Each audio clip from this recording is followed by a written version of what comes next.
हिंदी साहित्य का इतिहास भक्तिकाल सामान्य परिचय द्वारा परमाल सिंह कुशवाहा। साथियों, जैसा कि हमने हिंदी साहित्य के इतिहास के बारे में पढ़ा, आचार्य रामचंद्र शुक्ल के अनुसार जो आदिकाल था, आदिकाल का समय 1050 से विक्रम संवत 1375 तक का समय था, वो आदिकाल कहलाया। आचार्य रामचंद्र शुक्ल के अनुसार पूर्व मध्यकाल अथवा जो भक्ति काल है, उसका जो काल विभाजन और उसका जो काल विभाजन का समय है वो विक्रम संवत 1375 से विक्रम संवत 1700 तक का समय है। तदनुसार ईस्वी सन 1318 से ईस्वी सन 1643 तक का जो समय है वह भक्ति काल अथवा पूर्व मध्यकाल कहलाता है। क्या है कि आचार्य रामचंद्र शुक्ल ने इसका जो वर्गीकरण किया था वो विक्रम संवत में किया था। हमने उसको 57 वर्ष कम करके ईस्वी सन में 1318 से 1643 तक का माना। भक्ति काल मुख्य रूप से दो शाखाओं में विभाजित किया गया है। पहली जो शाखा है उसको सगुण भक्ति शाखा कहते हैं और दूसरी जो शाखा है उसको निर्गुण भक्ति शाखा कहते हैं। सगुण भक्ति शाखा को दो शाखाओं में विभाजित किया गया है, राम भक्ति शाखा और कृष्ण भक्ति शाखा। राम भक्ति शाखा के जो प्रतिनिधि कवि हैं वो बाबा गोस्वामी तुलसीदास जी हैं और कृष्ण भक्ति शाखा के जो प्रतिनिधि कवि हैं वो सूरदास जी हैं। बाबा गोस्वामी तुलसीदास जी द्वारा विरचित श्री रामचरित मानस है और प्रमुख ग्रंथ है, और सूरदास जी द्वारा लिखित विरचित सूरसागर नाम का जो ग्रंथ है वो प्रमुख ग्रंथ है। अब हम चलते हैं निर्गुण भक्ति शाखा की ओर। निर्गुण भक्ति शाखाओं को भी दो शाखाओं में विभाजित किया गया है, एक ज्ञानाश्रयी शाखा और दूसरी प्रेमाश्रयी शाखा।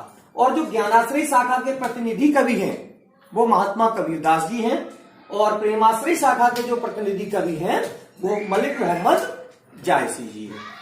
कबीरदास जी के द्वारा जो लिखा गया प्रमुख ग्रंथ है वो उसको बीजक नाम दिया गया है और मलिक मोहम्मद जायसी द्वारा लिखा गया जो ग्रंथ है उसको पद्मावत नाम दिया गया है। इस प्रकार से हम समझ सकते हैं कि भक्ति काल को दो भागों में हमने विभाजित किया, सगुण भक्ति शाखा और निर्गुण भक्ति शाखा। सगुण भक्ति शाखा की दो शाखाएं हुई, एक राम भक्ति शाखा, दूसरी कृष्ण भक्ति शाखा। राम भक्ति शाखा के प्रतिनिधि कवि बाबा गोस्वामी तुलसीदास जी हैं और कृष्ण भक्ति शाखा के प्रतिनिधि कवि सूरदास जी हैं। निर्गुण इसी प्रकार से जो निर्गुण भक्ति शाखा है उसमें दो शाखाएं हुई, पहली ज्ञानाश्रयी शाखा और दूसरी प्रेमाश्रयी शाखा। ज्ञानाश्रयी शाखा के जो प्रतिनिधि कवि हैं वो महात्मा कबीरदास जी हैं और प्रेमाश्रयी शाखा के जो प्रतिनिधि कवि हैं वो मलिक मोहम्मद जायसी जी हैं। कबीरदास जी के द्वारा जो प्रमुख ग्रंथ लिखा गया है उसका नाम बीजक है और मलिक मोहम्मद जायसी जी के द्वारा जो प्रमुख ग्रंथ लिखा गया है उसको पद्मावत कहते हैं। अब बाबा गोस्वामी तुलसीदास जी की यदि हम बात करें तो श्री रामचरित मानस इनका प्रमुख ग्रंथ है। इसके अलावा विनय पत्रिका, दोहावली, गीतावली, कवितावली, बरवे रामायण, हनुमान नाष्टक इनके अन्य ग्रंथ हैं। इसी प्रकार से जो कृष्ण भक्ति शाखा के सूरदास जी हैं, इन्होंने सूरसागर, सूरसारावली और साहित्य लहरी नामक ग्रंथों की रचना की है। यहाँ पर कबीरदास जी ने बीजक नामक ग्रंथ की रचना की है और इसमें बीजक में साखी, सबद और रमैनी का समावेश किया गया है। अब हम यदि भक्ति काल की विशेषताओं के बारे में बात करें तो भक्ति काल में भक्ति को सर्वोच्च स्थान दिया गया है। दूसरी विशेषता है कि दास भाव से भक्ति की गई है। इसमें जितने भी कवि हैं उन्होंने अपने आप को दास माना है और दास भाव से भक्ति की गई है। यहाँ पर लोक मर्यादा को मान्यता प्रदान की गई है।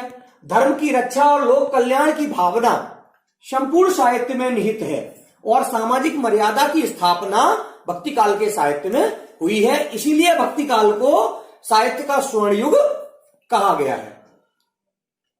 ठीक है साथियों, अब जो अगला वीडियो हम बनाएंगे उस अगले वीडियो में हम सगुण भक्ति शाखा और राम भक्ति शाखा, कृष्ण भक्ति शाखा के अन्य कवियों तथा उनकी रचनाओं के बारे में बात करेंगे। इसी प्रकार से निर्गुण भक्ति शाखा के ज्ञानाश्रयी और प्रेमाश्रयी जो शाखाएं हैं इनके अन्य कवियों और उनकी रचनाओं के बारे में बात करेंगे। बहुत बहुत धन्यवाद। Please like, share and subscribe.